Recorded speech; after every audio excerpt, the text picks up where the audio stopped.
Hey, it's Dina here, career upgrade coach, back with another tip. I just been giving some tips as we start ramping up on the time that people start looking for jobs or either settling into their jobs. So I hope everyone's having a great day. First off, I just wanted to say thank you for those who've been watching. Thank you for those who've been supporting as I've been trying to put more content out, share more stuff with you guys. I had a few people just this week reach out to me one-on-one and say that they've been watching the videos and it's been helping them as they move into looking for jobs. So for anyone that's been watching, new or old, I just want to say thank you. I appreciate the support. I appreciate that you reach out to me and give me feedback and comment and share, etc. So thank you so much for that. So today I want to talk briefly about networking. It's either your favorite word or your least favorite word. A lot of times when we think about networking, I used to be one of those people that really hated the term networking.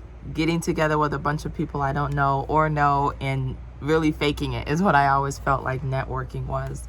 What I've learned through time of working is that networking is actually very valuable. It's just that, just like what happens with a lot of words, when it's used over and over again, sometimes the definition or the value of it kind of changes and people start viewing things. It just becomes normal, right? It seems like it's one of those words that's used and overused, but it's very, very, very valuable.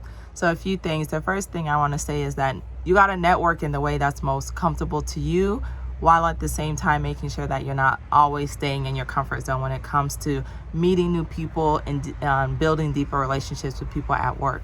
So a lot of times there will be a networking event at your job or your community, and sometimes you may feel like, I don't want to go to that. I don't want to meet people I don't know. You're nervous. It kind of feels a little bit awkward. I would challenge you to try some of those events, but maybe approach them a little bit differently.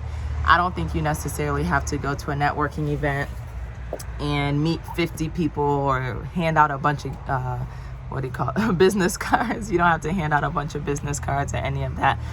I'll just share what I do when I go to networking events. So if it's something that I know I'm going to go to beforehand and there's an agenda or, there's kind of a layout about who's going to be there, what's going to happen, I always try to familiarize myself with where I'm going and who's going to be there and kind of have an idea of who I would like to meet if I was there.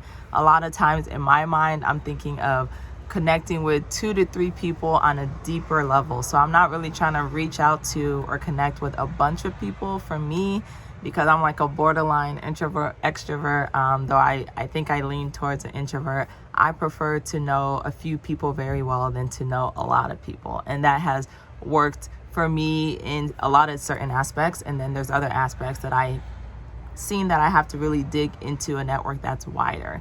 So that's the first thing, is just have a plan about how are you approaching it, because there's nothing wrong with going and saying, I'm going to talk to 50 people. There's nothing wrong with it at all. But for me and how I am most comfortable interacting, that's what I do. I like to know a few people very well and do follow-up with them, and versus just having 50 people and maybe I only follow up with 2. So that's the first thing. The next thing is also recognizing that like I just said, there's deep relationships you'll build and then there's wide relationships you'll build. So understand where you're at and what you need in this season and this time or wherever you're trying to go next. Understand whether you need deeper relationships or wider relationships.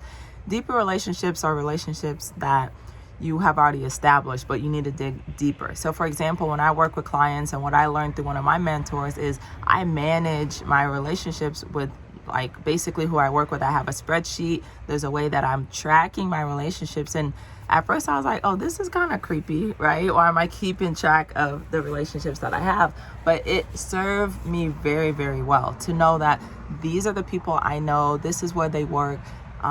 This is how often we touch base: once a year, twice a year, quarterly, weekly. I also had in the little notes about what they like. So if there's, for example, there's an article I came across maybe on something I was reading, I would think of that person and I would be able to share it. So managing those relationships that you already have and how to deepen them. How can you create more touch points? How can you create more connection with the people that you already have? Do you need to talk more about your goals and your dreams and whatever to certain groups of people? Do you need to tap into certain people's networks that you already know and you're really close to. So those are deeper relationships, and there's a way to obviously manage those versus wider relationships.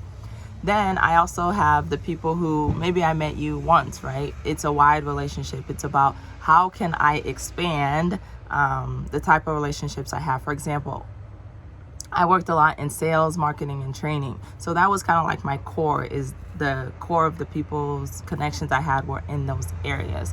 So if I wanted to, for example, get into a different type of work, I may want to widen my relationships in terms of looking at, do I need to touch base with people or meet people who are in engineering or meet people who are in supply chain? Do I need to meet people who are working on something that I would like to work on, I'm not currently working on, but I need exposure to? So those are your wide relationships. Wide relationships can be internally and they can be externally. So another point I wanted to make was just about what I really feel like I did well as well is I managed not only my internal relationships with the company that I work for, but I also had a great network outside of work. I had mentors outside of work. I had friends outside of work. So what that does is it really helps sometimes the conversations that you have about work not be so siloed to your industry or to your where you're at. So the sun just really came out. So again, having those relationships that are not just at work but also outside of work. Areas like Facebook groups, Instagram, LinkedIn, of course, are great places where you can build relationships that may not be deep, but they're relationships that you have some commonalities. They're also relationships that you can help build over time with people, because you never know. I mean, a lot of times people are ending up meeting each other or creating what we call online friends who become real friends, you know. So use those spaces to really dig into your network.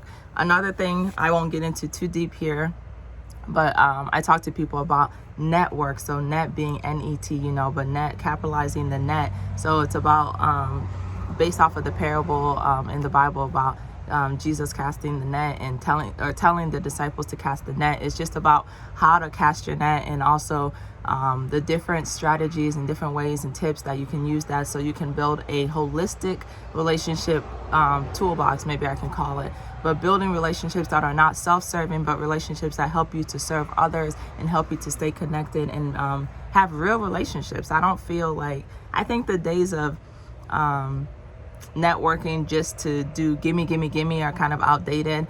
I know some people are still maybe in that field or working and doing things like that, but I think networking doesn't have to be a bad word. Relationships are good. We need relationships in our lives. We need relationships in our careers. We need relationships when we're looking at our jobs and where we do our work, where we spend a lot of our time. So that's what I got today. Just some things to think about in terms of networking and relationships, and different things maybe you can try or do that maybe can help you. Either it's keeping track of the spreadsheet, or taking a deeper look at the relationships that you currently have, or making wider relationships through social media, or just getting into your own circles and asking people for connections that may position you to better have an opportunity in the future that you may not have now. So thanks for tuning in, and I will check in with you guys next time.